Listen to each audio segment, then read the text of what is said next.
Mavs, Nets, check out Joe Harris dropping Luka Doncic. Oh, yeah, I was watching this game. I was trying to go to this game, but I got restricted. My time had to go to a dinner. But I was trying to go to this game, but I couldn't go. So I would have been there to be able to see Luka get shook down. You want to talk more about these restrictions? Man, I was supposed to be there, but, man, I couldn't go because I had to go to dinner. I'm going to remember that the next time you start yelling at me, Nick Wright don't run his household. Nick Wright, okay, I'm going to remember that. Hawks and Heat, DeAndre Bembry keeps finding his way into our butt first. Watch the reverse slam. Oh, this is smooth. I could have sworn, man, this was the Clippers versus the Heat, though. Because of the jerseys, man. Hawks, y'all got to do something for me, man. I got family in Atlanta, man, so I got to keep up with your team because my people like to watch you. I think you're like some other team, though. Just go with the Where old your team school Dominique Wilkins jerseys with the cool little Pac-Man looking thing. Pelicans, Jazz, Anthony Davis, little go-go gadget arms. Don't be stealing my lines, Jenna. But there it is, Anthony Davis. I think that was Deontay's line. Who actually taught you? One of our go-go gadget? Nobody told you that. Came up with That's off the top of the dome. Oh, stop, man. Like, you're the first person to ever say that. Come on, Nick.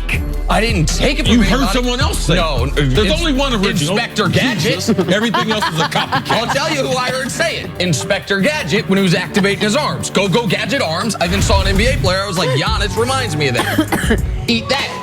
All right, time to talk Lakers. We'll eat later. Last night, Lonzo Ball missed his 17th straight game with an ankle injury. Brandon Ingram, Tyson Chandler, Lance Stevenson also missed last night's game with various ailments. Let's add a little insult to injury. Kyle Kuzma hurt his ankle as well last night. After the game, LeBron was asked about the Lakers' struggles with injuries this season. Obviously, the injuries is taking a toll on us. I thought defensively we were pretty dang on good under the circumstances, but offensively we just couldn't make a shot. Haven't been a part of the season with this ton of injuries to all our key guys, to big key guys.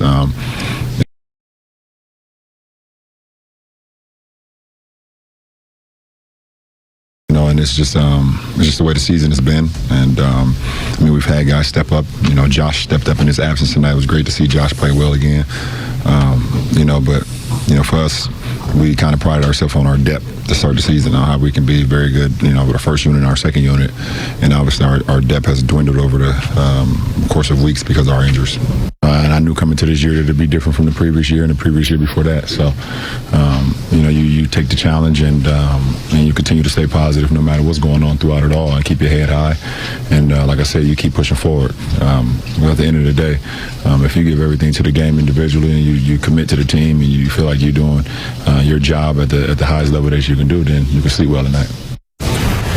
Look, CC, you can point fingers all over the place as to what has happened with the Lakers this season, but it's very hard to play when you don't have the players available to play. How much of injuries played a role in what's gone on this season? Injuries have played a role, but there's just been no time that we ever accepted them. It's a reality. It's not an excuse. It's just not something we accept. Every team goes through a certain amount of injuries. Others, their teams have been very, very fortunate. If you look at the Warriors, not only are they the greatest collection of talent, but if you look at the players, in the few injuries that they've suffered in this run, it's a part of their greatness. So, yes, injuries will be part of the Lakers story, but no one's going to accept that, because if they were going to accept it, you know something? They wouldn't fire the coach. All right? They wouldn't be looking to trade for Anthony Davis. They'd be like, no, man, we straight. These young players, man, we can ball. We can go forward with that. No, they're going to change this roster. I'd be surprised if there's 4 players currently on the Lakers will be on the Lakers when they take the court next October. Oh, if they trade for Anthony Davis, the whole team will be different. You're absolutely right, because the one-year contract guys are going to be gone either way. You excited to bring back Kentavious Caldwell-Pope and JaVale McGee? No. So Zubats was one of the few guys you thought would be back. They traded him for Mike Muscala. Listen, of course, if the Lakers had even league average health this year, their season wouldn't be over with 18 games to play. But injuries, while they're not an excuse, sometimes they're an explanation. They don't get baked into the math. You got to deal with them and move forward. And here's the reality, and this is the toughest thing for LeBron. And he can say he's going to sleep well at night, and I'm sure he will to a degree, but this is going to be the toughest thing for him when this season ends.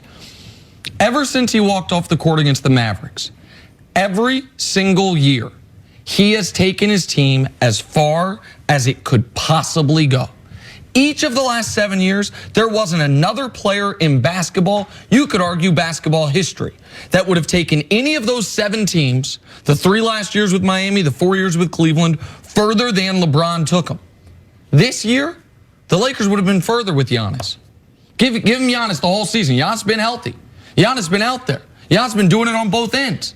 And so for the first time and a number of other players. You don't have to stop at Giannis. Sure, I picked Giannis. Harden is an example. There's a handful of guys that if there's a handful of guys, yes. Because of their availability and production on both ends. And whatever, LeBron didn't have the great leader season that we've seen him had before. Didn't have that great intangible quotient.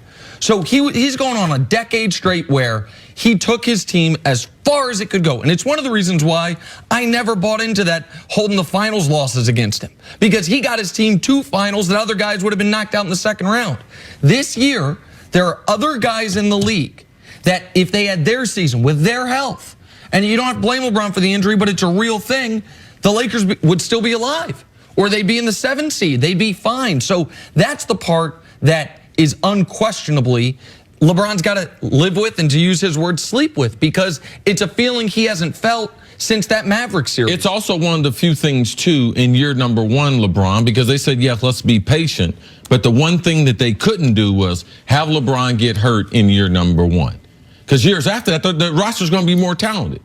He can get hurt next year if they have AD. They have another superstar if they have Kyrie. And tread water. Yes, because they'll be okay. But their lack of overall talent, bless you. God bless you.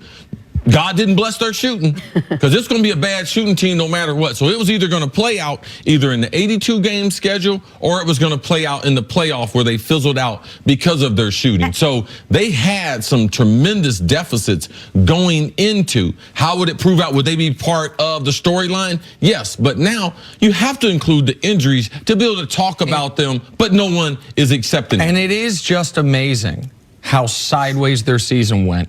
The moment on Christmas Day, LeBron tore his groin.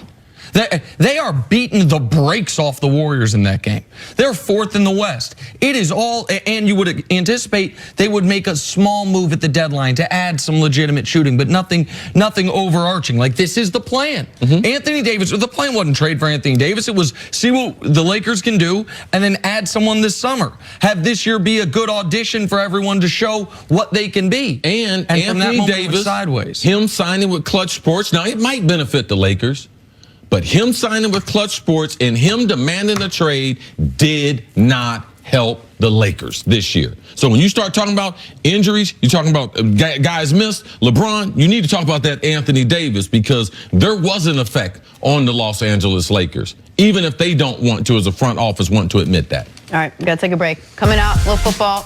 Should John Gruden and the Raiders trade for Antonio Brown? That is next on First Things First. That'd be fun. Yeah, let the circus